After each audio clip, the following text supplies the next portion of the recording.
नमस्ते दोस्तों, आज हम क्लाइमेट चेंज और ग्लोबल वार्मिंग के बारे में बात करेंगे। चैप्टर 5 क्लाइमेट चेंज और ग्लोबल वार्मिंग। हमारी प्लैनेट पर अभी भी बहुत से बदलाव हो रहे हैं, जैसे कि क्लाइमेट चेंज और ग्लोबल वार्मिंग। इन बदलावों के कारण हमें कई समस्याओं का सामना करना पड़ रहा है। ग्लोबल वार्मिंग का मतलब है कि अर्थ की सरफेस टेम्परेचर में लंबा समय तक वृद्धि हो रही है। इसकी वजह है ग्रीन हाउस गैसेस का एटमॉस्फेयर में बढ़ना, जो कि ह्यूमन एक्टिविटीज़ के कारण हो रहा है। ग्रीन हाउस गैसेस में कार्बन डाइऑक्साइड, मीथेन और नाइट्रस ऑक्साइड शामिल हैं। ये गैसेस एटमॉस्फेयर में ट्रैप होकर हीट को रोक देते हैं, जिससे अर्थ की सरफेस टेम्परेचर बढ़ती है। ग्लोबल वार्मिंग के कारण हमें कई समस्याओं का सामना करना पड़ रहा है, जैसे कि पहला, extreme weather events. Global warming के कारण हमें अधिक एक्सट्रीम वेदर इवेंट्स का सामना करना पड़ रहा है, जैसे कि हरिकेन्स, ड्रॉट्स और हीट वेव्स। दूसरा, सी लेवल राइज। ग्लोबल वार्मिंग के कारण समुद्र की लेवल बढ़ रही है, जिससे कोस्टल एरियाज में फ्लडिंग और इरोजन हो रहा है। तीसरा, वाटर स्कैर्सिटी। ग्लोबल वार्मिंग के कारण हमें वाटर स्कैर्सिटी की समस्या का सामना करना पड़ रहा है, जिससे किसानों और इंडस्ट्रीज को नुकसान हो रहा है। फ्लैट हम देखते हैं कि ग्लोबल वार्मिंग के कारण हम क्या कदम उठा सकते हैं। पहला, रिन्यूएबल एनर्जी। हम रिन्यूएबल एनर्जी सोर्सेज का यूज़ कर सकते हैं, जैसे कि सोलर और विंड एनर्जी। दूसरा, एनर्जी एफिशिएंसी। हम एनर्जी एफिशिएंट टेक्नोलॉजीज़ का यूज़ कर सकते हैं, जैसे कि लेड बल्ब्स और एनर्जी एफिशिएंट अप्लायंसेज। तीसरा, कार्बन कैप्चर। हम कार्बन कैप्चर टेक्नोलॉजीज़ का यूज़ कर सकते हैं, जिससे हम कार्बन डाइऑक्साइड को एटमॉस्फेयर में नहीं जाने देंगे। इन कदम को उठाकर हम ग्लोबल वार्मिंग के कारण होने वाली समस्याओं को कम कर सकते हैं और अपने प्लैनेट को प्रोटेक्ट कर सकते हैं। अब हम ग्लोबल वार्मिंग के कॉजेज़ के बारे में बात करेंगे। पहला, हम देखते हैं कि नेचुरल ग्रीन हाउस इफेक्ट क्या है। नेचुरल ग्रीन हाउस इफेक्ट एक प्रोसेस है जो अर्थ की टेम्परेचर को कंट्रोल करता है। इसमें ग्रीन हाउस गैसेस का रोल होता है, जो एनर्जी को ट्रैप करते हैं और अर्थ को वार्म रखते हैं। लेकिन ह्यूमन एक्टिविटीज़ ने इस नेचुरल प्रोसेस को बदल दिया है। एनहांस्ड ग्रीन हाउस इफेक्ट के कारण ग्रीन हाउस गैसेस की मात्रा एटमॉस्फेयर में बढ़ रही है, जो कि ग्लोबल वार्मिंग का कारण बन रही है। फ्लैट हम देखते हैं कि ग्लोबल वार्मिंग के कॉजेज़ क्या हैं। पहला, burning of fossil fuels. Fossil fuels का यूज़ इलेक्ट्रिसिटी जनरेट करने, ट्रांसपोर्टेशन, हीटिंग और इंडस्ट्रियल प्रोसेसेस के लिए किया जाता है। इससे कार्बन डाइऑक्साइड रिलीज होता है, जो कि ग्लोबल वार्मिंग का मेजर कॉज है। दूसरा, डिफॉरेस्टेशन। फॉरेस्ट्स का डिस्ट्रक्शन एग्रीकल्चर, अर्बनाइजेशन और अन्य यूजेस के लिए किया जाता है। इससे कार्बन सीक्वेस्ट्रेशन की क्षमता कम होती है और कार्बन डाइऑक्साइड रिलीज होता है। स्वीडिश साइंटिस्ट स्वंट अरेनियस ने पहली बार 1896 में सजेस्ट किया था कि फॉसल फ्यूल्स का कंबस्टन ग्लोबल वार्मिंग को बढ़ा सकता है। अरेनियस ने एटमॉस्फेरिक कार्बन डाइऑक्साइड कॉन्सेंट्रेशंस और टेम्परेचर के बीच कनेक्शन प्रपोज किया था। फ्लैट हम समझते हैं कि ग्लोबल वार्मिंग के कॉजेज़ कितने गार हैं। हमें अपने डेली लाइफ में स्मॉल चेंजेस करके ग्लोबल वार्मिंग को कम करने की कोशिश करनी चाहिए। फ्लैट हम देखते हैं कि ग्लोबल वार्मिंग के और क्या कारण हैं।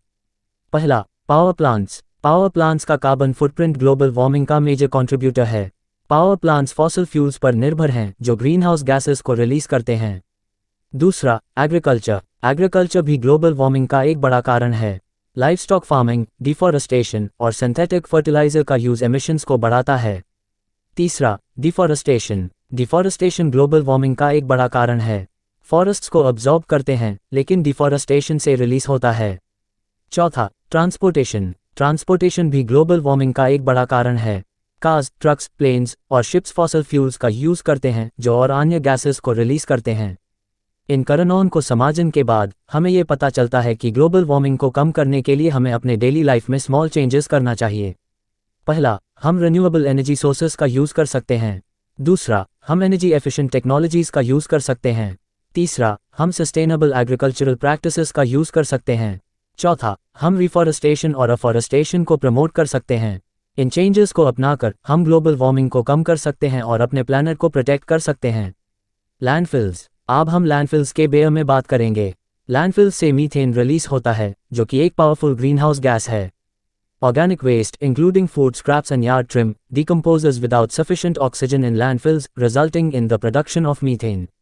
Offshore drilling. ऑफशोर ड्रिलिंग एक प्राइमरी कॉज है ग्लोबल वार्मिंग का। Oil and gas extracted from beneath the ocean's seabed release and CH4 into the atmosphere when burned for power. In addition, offshore drilling and transportation of oil and gas can lead to the release of methane too. Fracking. Fracking एक process है जो high pressure fluids को rock formations और बोरहोल्स में inject करता है। इससे methane release होता है, जो कि ग्लोबल वार्मिंग को बढ़ाता है। Melting permafrost. मेल्टिंग परमाफ्रॉस्ट एक सिग्निफिकेंट इम्प्लीकेशन है ग्लोबल वार्मिंग का। परमाफ्रॉस्ट से कार्बन डाइऑक्साइड और मीथेन रिलीज होता है जो कि ग्रीन हाउस इफेक्ट को बढ़ाता है। Meat industry and overfishing. Meat industry और ओवरफिशिंग दोनों ग्लोबल वार्मिंग के कंट्रीब्यूटर्स हैं। मीट इंडस्ट्री से मीथेन रिलीज होता है और ओवरफिशिंग से मरीन इकोसिस्टम्स पर नेगेटिव इम्पैक्ट पड़ता है। इन सभी टॉपिक्स को समझने के बाद हमें ये पता चलता है कि ग्लोबल वार्मिंग को कम करने के लिए हमें अपने डेली लाइफ में स्मॉल चेंजेस करना चाहिए।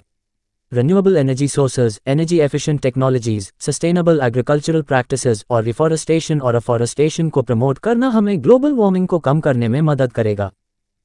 हम देखते हैं कि ग्लोबल वार्मिंग के इफेक्ट्स क्या हैं। ग्लोबल वार्मिंग के इफेक्ट्स बहुत हाई विशाल और प्रभावशाली हैं जो कि ह्यूमन हेल्थ और एग्रीकल्चरल प्रोडक्शन पर भी असर डालते हैं। पहला, एवरेज टेम्परेचर्स में वृद्धि। इससे हीट वेव्स और एक्सट्रीम वेदर इवेंट्स की संभावना बढ़ जाती है। दूसरा, पोलर आइस कवर्स और ग्लेशियर्स का मेल्टिंग। इससे सी लेवल्स में वृद्धि होती है जो कि कोस्टल इरोजन और लो लाइंग कम्युनिटीज के लिए खतरा बन जाती है।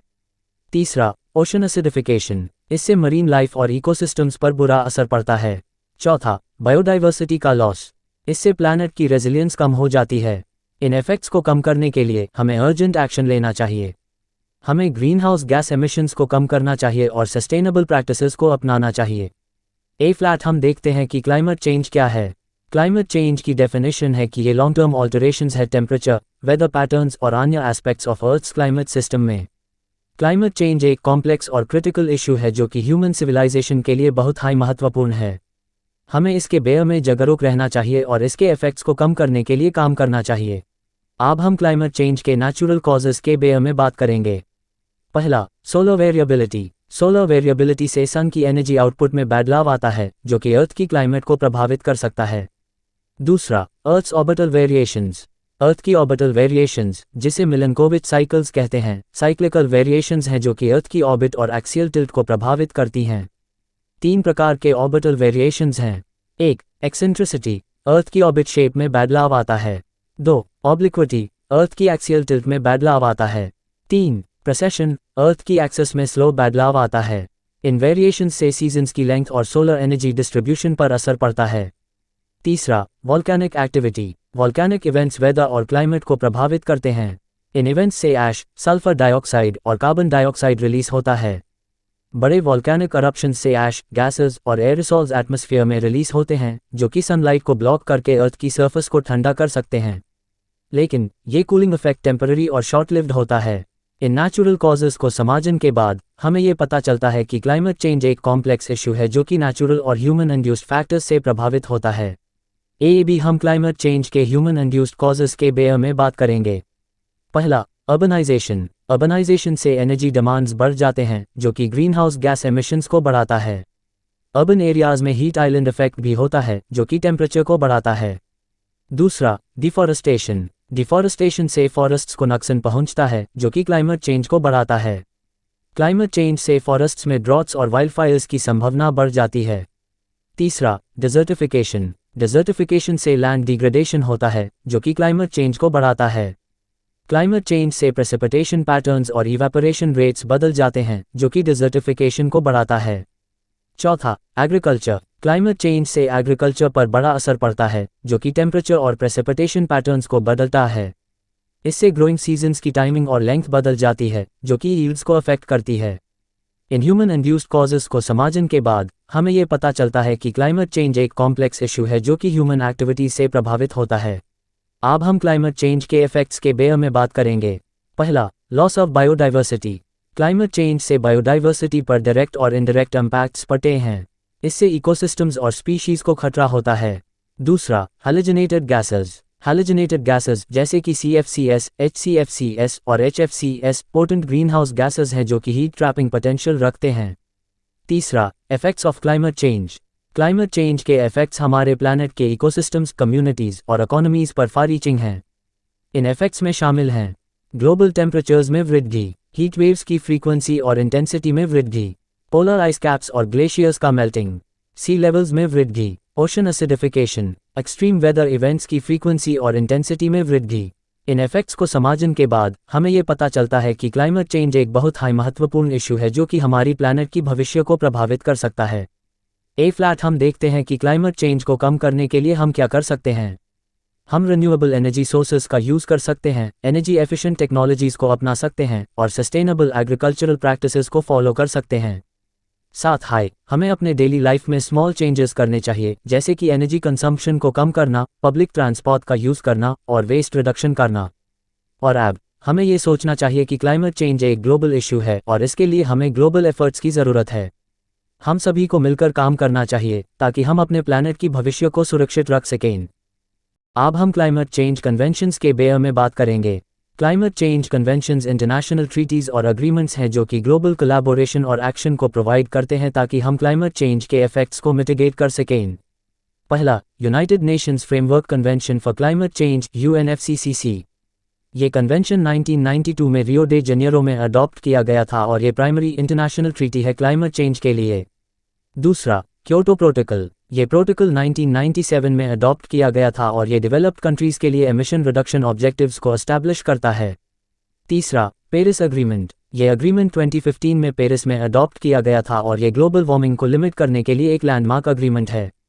चौथा, मॉन्ट्रियल प्रोटोकॉल। ये प्रोटोकॉल 1987 में मॉन्ट्रियल में अडॉप्ट किया गया था और ये ओजोन डिप्लीटिंग सब्सटेंसेस ODS को फेज आउट करने के लिए एस्टैब्लिश किया गया था। पांचवा, वियना कन्वेंशन। ये कन्वेंशन 1985 में अडॉप्ट किया गया था और ये ओजोन लेयर को प्रिजर्व करने के लिए एक कॉम्प्रिहेंसिव ट्रीटी है। छठा, किगली अमेंडमेंट। ये अमेंडमेंट 2016 में किगली में अडॉप्ट किया गया था और ये ODS और HFCs को रिड्यूस करने के लिए एस्टैब्लिश किया गया था। इन कन्वेंशंस को समझने के बाद हमें ये पता चलता है कि क्लाइमेट चेंज एक ग्लोबल इशू है और इसके लिए हमें ग्लोबल कोलैबोरेशन और एक्शन की ज़रूरत है। अब हम ओजोन लेयर डिप्लीशन के बारे में बात करेंगे। ओजोन लेयर डिप्लीशन एक प्रोसेस है जिसमें अर्थ के स्ट्रैटोस्फीयर में ओजोन लेयर ग्रेजुअली थिन होता है। ओजोन लेयर एक रीजन है जिसमें ओजोन मॉलिक्यूल्स की कॉन्सेंट्रेशन बहुत हाई होती है। ओजोन लेयर का एक क्रूशियल रोल है लाइफ ऑन अर्थ को प्रोटेक्ट करने में। ये सन के हार्मफुल अल्ट्रावायलेट रेडिएशन को अब्जॉर्ब करता है और फिल्टर आउट करता है। ओजोन लेयर डिप्लीशन का primary cause human made chemicals की रिलीज है, जिसे ओजोन डिप्लीटिंग सब्सटेंसेस ODS कहते हैं। इनमें क्लोरोफ्लोरोकार्बन्स, हेलॉन्स, कार्बन टेट्राक्लोराइड और मेथिल क्लोरोफॉर्म शामिल हैं। ये केमिकल्स इंडस्ट्रियल एप्लीकेशंस में यूज होते हैं, जैसे कि रेफ्रिजरेशन, एयर कंडीशनिंग और एरोसोल प्रोपेलेंट्स। हम देखते हैं कि ओजोन लेयर डिप्लीशन का प्रोसेस कैसे होता है। 1. ओजोन डिप्लीटिंग सब्सटेंसेस मैन्युफैक्चर और यूज होते हैं। 2. ये केमिकल्स स्ट्रैटोस्फीयर में पैक्ड हैं और ओजोन मॉलिक्यूल्स को डिस्ट्रॉय करते हैं। 3. ओजोन लेयर थिन होता है और रेडिएशन को अब्जॉर्ब करने की क्षमता कम होती है। ओजोन लेयर डिप्लीशन के इफेक्ट्स बहुत हाई घातक होते हैं, जैसे कि स्किन कैंसर और कैटरैक्ट्स की संभावना बढ़ जाती है। मरीन लाइफ और इकोसिस्टम्स को नुकसान पहुंचता है। एग्रीकल्चर और फॉरेस्ट्री को भी नुकसान पहुंचता है। हम ओजोन लेयर डिप्लीशन के कॉजेस के बारे में बात करेंगे। ओजोन लेयर डिप्लीशन का primary cause ozone depleting substances ODS की रिलीज है। पहला, क्लोरोफ्लोरोकार्बन्स CFCs। CFCs एक ग्रुप है सिंथेटिक कॉम्पाउंड्स का जो कि refrigerants, air conditioners, aerosols, foam insulation और पैकेजिंग में यूज होते हैं। दूसरा, हेलॉन्स। हेलॉन्स केमिकली सिमिलर हैं CFCs के, लेकिन अनमेन ब्रोमीन होता है। उनका यूज फायर एक्सटिंग्विशर्स और एरोसोल प्रोडक्ट्स में होता था। तीसरा, कार्बन टेट्राक्लोराइड। इस केमिकल का यूज CFCs की मैन्युफैक्चरिंग में होता था और इंडस्ट्रियल एप्लीकेशंस में सॉल्वेंट के रूप में। चौथा, मेथिल क्लोरोफॉर्म। इस केमिकल का यूज इलेक्ट्रॉनिक्स मैन्युफैक्चरिंग और क्लीनिंग एजेंट के रूप में होता था। पांचवा, हाइड्रोक्लोरोफ्लोरोकार्बन्स HCFCs। HCFCs लेस हार्मफुल हैं ओजोन लेयर के लिए कंपेयर टू CFCs, लेकिन इनमें भी क्लोरीन होता है और ओजोन डिप्लीटिंग पोटेंशियल होता है। इन कॉजेस को समझने के बाद हमें यह पता चलता है कि ओजोन लेयर डिप्लीशन एक सीरियस इशू है जो कि हमारी प्लैनेट की सुरक्षा को प्रभावित कर सकता है। अब हम ओजोन लेयर डिप्लीशन के इफेक्ट्स के बारे में बात करेंगे। पहला, रेडिएशन का बढ़ना। जैसे जैसे ओजोन लेयर थिन होता है, वेज OB और OA रेज ज़्यादा हो जाते हैं, जो कि लिविंग थिंग्स के लिए नुकसानदेह होते हैं। दूसरा, मरीन ऑर्गेनिजम्स पर इफेक्ट। रेडिएशन पानी में पेनिट्रेट कर सकता है और मरीन ऑर्गेनिजम्स को नुकसान पहुंचा सकता है, जैसे कि फाइटोप्लैंक्टन। तीसरा, टेरेस्ट्रियल इकोसिस्टम्स पर effect. Ozone depletion terrestrial ecosystems को भी नुकसान पहुंचा सकता है, जैसे कि प्लांट्स, क्रॉप्स और ट्रीज को नुकसान पहुंचना। चौथा, ground level ozone. Ground level ozone एक फॉर्म है एयर पोल्यूशन की जो कि रेस्पिरेटरी कंडीशंस को वर्सन कर सकता है और वेजिटेशन को नुकसान पहुंचा सकता है। पांचवा, economic losses. Ozone layer depletion के effects health care expenses, crop yield loss और इंफ्रास्ट्रक्चर डैमेज को लीड कर सकते हैं, जो कि कंसिडरेबल इकोनॉमिक लॉसेस को कॉज कर सकते हैं। छठा, ह्यूमन इम्यूनोलॉजिकल सिस्टम पर effect. Prolonged exposure to high levels of ultraviolet radiation human immunological system को नुकसान पहुंचा सकता है, जो कि इंडिविजुअल्स को इन्फेक्शंस और malignancies के लिए ज़्यादा प्रोन बनाता है। इन इफेक्ट्स को समझने के बाद हमें ये पता चलता है कि ओजोन लेयर डिप्लीशन एक बहुत हाई सीरियस इशू है जो कि हमारी प्लैनेट की सुरक्षा को प्रभावित कर सकता है। अब हम एसिड रेन के बारे में बात करेंगे। एसिड रेन एक प्रकार का वर्षा है जो कि अपने अनयूजुअली एसिडिक स्वभाव के लिए जाना जाता है। इसमें हाइड्रोजन आइकन्स की मात्रा बढ़ जाती है, जिससे फ्लो लेवल कम हो जाता है। एसिड रेन के कारण सल्फर डाइऑक्साइड SO2 और नाइट्रोजन ऑक्साइड NO हैं, जो कि ह्यूमन एक्टिविटीज़ के कारण रिलीज होते हैं, जैसे कि फॉसल फ्यूल्स का जलना, इंडस्ट्रियल प्रोसेसेस और ट्रांसपोर्टेशन। इन गैसेस का रिएक्शन वाटर वेपर, ऑक्सीजन और अन्य केमिकल्स के साथ होकर सल्फ्यूरिक एसिड H2SO4 और नाइट्रिक एसिड HNO3 बनते हैं। एसिड रेन के दो प्रकार हैं, वेट डिपोजिशन और ड्राई डिपोजिशन। वेट डिपोजिशन में एसिडिक केमिकल्स की प्रेसिपिटेशन होती है, जैसे कि वर्षा, फॉग या मिस्ट। ड्राई डिपोजिशन में एसिड केमिकल्स डस्ट या स्मोक में शामिल होकर ड्राई एरियाज में डिपॉजिट होते हैं। ए फ्लैट हम देखते हैं कि एसिड रेन के कारण क्या हैं। पहला, emissions from combustion. Fossil fuels का जलना SO2 और NO को रिलीज करता है। दूसरा, emissions from industrial processes. Industrial processes SO2 और NO को डायरेक्टली डिस्चार्ज करते हैं। तीसरा, एग्रीकल्चरल सोर्सेज फर्टिलाइजर और एनिमल एक्सक्रीटर को रिलीज करते हैं, जो कि एसिड रेन के लिए योगदान करता है। चौथा, नेचुरल सोर्सेज वोल्केनोज और वाइल्डफायर्स SO2 और अन्य एसिड कॉम्पाउंड्स को नेचुरली रिलीज करते हैं। इन कारणों को समझने के बाद हमें ये पता चलता है कि एसिड रेन एक बहुत हाई सीरियस इशू है जो कि हमारी प्लैनेट की सुरक्षा को प्रभावित कर सकता है। अब हम एसिड रेन के इफेक्ट्स और उसके लिए कुछ मेजर्स के बारे में बात करेंगे। एसिड रेन के इफेक्ट्स बहुत हाई घातक होते हैं। पहला, damage to vegetation. Acid rain forests, agricultural crops और प्लांट्स को नुकसान पहुंचा सकता है। दूसरा, harm to aquatic ecosystems. Acid rain lakes, streams और एक्वाटिक लाइफ को नुकसान पहुंचा सकता है। तीसरा, ह्यूमन हेल्थ। एसिड रेन के पोल्यूटेंट्स ह्यूमन हेल्थ को नुकसान पहुंचा सकते हैं, खासकर रेस्पिरेटरी हेल्थ और कार्डियोवास्कुलर हेल्थ को। चौथा, damage to materials. Acid rain materials like metals और पेंट को डिटेरियोरेट कर सकता है। पांचवा, कोरोजन ऑफ बिल्डिंग्स और infrastructure. Acid rain buildings, monuments और ब्रिजेस को नुकसान पहुंचा सकता है। छठा, transboundary impact. Acid rain एक ट्रांस बाउंड्री इम्पैक्ट भी है, क्योंकि पोल्यूटेंट्स विंड के थ्रू लंबी दूरी तक ट्रैवल कर सकते हैं। ए फ्लैट हम देखते हैं कि एसिड रेन के लिए कुछ मेजर्स क्या हैं। पहला, government measures. Governments acid rain को कंट्रोल करने के लिए कुछ मेजर्स ले सकते हैं, जैसे कि emission control, fuel efficiency standards और रिन्यूएबल एनर्जी प्रमोशन। दूसरा, इंडिविजुअल मेजर्स। हम भी एसिड रेन को कंट्रोल करने में अपना योगदान दे सकते हैं, जैसे कि energy conservation, fuel efficient vehicles का यूज़ करना और पोल्यूशन रिड्यूसिंग टेक्नोलॉजीज का यूज़ करना। अब हम क्लाइमेट चेंज के लिए कुछ मेजर्स के बारे में बात करेंगे। क्लाइमेट चेंज एक बहुत हाई कॉम्प्लेक्स और मैनी साइडेड चैलेंज है, जिसके लिए हमें कोऑर्डिनेटेड एफर्ट्स की ज़रूरत है। कुछ की मेजर्स जो कि गवर्नमेंट्स, बिजनेसेस और इंडिविजुअल्स ले सकते हैं। पहला, रिन्यूएबल एनर्जी सोर्सेज का यूज़। गवर्नमेंट्स और कंपनीज रिन्यूएबल एनर्जी सोर्सेज जैसे कि सोलर, विंड, हाइड्रोइलेक्ट्रिक और जियोथर्मल पावर का यूज़ कर सकते हैं।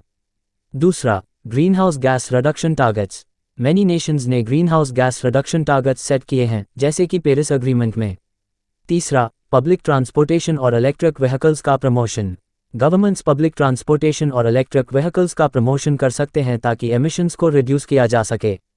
चौथा, क्लाइमेट चेंज के इम्पैक्ट्स के लिए प्रिपरेशन। गवर्नमेंट्स और कम्युनिटीज़ क्लाइमेट चेंज के इम्पैक्ट्स के लिए प्रिपरेशन कर सकते हैं, जैसे कि rising sea levels, extreme weather events और अन्य कॉन्सिक्वेंसेस। पांचवा, क्लीन टेक्नोलॉजीज और क्लाइमेट साइंस में रिसर्च और डेवलपमेंट। गवर्नमेंट्स और कंपनीज क्लीन टेक्नोलॉजीज और क्लाइमेट साइंस में रिसर्च और डेवलपमेंट कर सकते हैं ताकि ब्रेक थ्रूज हो सकें। इन मेजर्स को लेकर हम क्लाइमेट चेंज के चैलेंज को टैकल कर सकते हैं, लेकिन ये एक ऑनगोइंग प्रोसेस है और स्ट्रैटेजीज और technologies continue to emerge। Collaboration among governments, businesses और इंडिविजुअल्स क्रूशियल है ताकि हम क्लाइमेट चेंज के चैलेंज को इफेक्टिवली टैकल कर सकें। अब हम क्लाइमेट चेंज और ग्लोबल वार्मिंग से जुड़ी कुछ क्वेश्चंस के बारे में बात करेंगे। पहला, मिलनकोविच साइकिल्स क्या हैं? मिलनकोविच साइकिल्स एक प्रकार के ऑर्बिटल साइकिल्स हैं जो कि अर्थ के क्लाइमेट को प्रभावित करते हैं। दूसरा, एल नीनो, लनीना और नम क्या हैं? एल नीनो और ला नीना पैसिफिक ओशन में टेम्परेचर के बदलाव से जुड़ी नेचुरल क्लाइमेट फिनोमिना हैं। नम नॉर्थ अटलांटिक ऑसलेशन है, जो कि एटमॉस्फेरिक प्रेशर के बदलाव से जुड़ी है। तीसरा, क्लाइमेट चेंज और ग्लोबल वार्मिंग कैसे जुड़ी हुई हैं। क्लाइमेट चेंज और ग्लोबल वार्मिंग दोनों हाई अर्थ के क्लाइमेट सिस्टम से जुड़ी हुई हैं। क्लाइमेट चेंज में टेम्परेचर बदलाव, प्रेसिपिटेशन पैटर्न्स और सी लेवल राइज शामिल हैं, जबकि ग्लोबल वार्मिंग में सिर्फ टेम्परेचर बदलाव शामिल है। चौथा, क्लाइमेट चेंज के दो नेचुरल कॉजेज क्या हैं। क्लाइमेट चेंज के दो नेचुरल कॉजेज हैं वॉल्केनिक eruptions और चेंजेस इन अर्थ्स ऑर्बिट। पांचवा, ग्लोबल वार्मिंग के दो कॉजेज क्या हैं। ग्लोबल वार्मिंग के दो कॉजेज हैं ग्रीन हाउस गैस एमिशंस और डिफॉरेस्टेशन। छठा, क्लोरोफ्लोरोकार्बन्स और हाइड्रोक्लोरोफ्लोरोकार्बन्स में क्या अंतर है।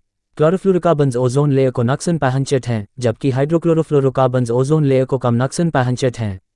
सातवां, ओजोन लेयर और पार्टिकुलेट मैटर क्या हैं। ओजोन लेयर एक स्ट्रेटोस्फेरिक लेयर है जो कि अर्थ को अल्ट्रावायलेट रेडिएशन से बचाती है। पार्टिकुलेट मैटर हवा में मौजूद छोटे पार्टिकल्स हैं जो कि ह्यूमन हेल्थ और एनवायरनमेंट को नुकसान पहुंचाते हैं। आठवां, दो क्लाइमेट चेंज कन्वेंशंस के नाम, जगह और उद्देश्य क्या हैं जो कि 1993 से पहले अडॉप्ट किए गए थे। दो क्लाइमेट चेंज कन्वेंशंस हैं United Nations framework convention on climate change UNFCCC और Vienna convention for the protection of the ozone layer. नौवां, ओजोन डिप्लीशन को कम करने के लिए कुछ मेजर्स क्या हैं जो कि इंडिविजुअल्स ले सकते हैं।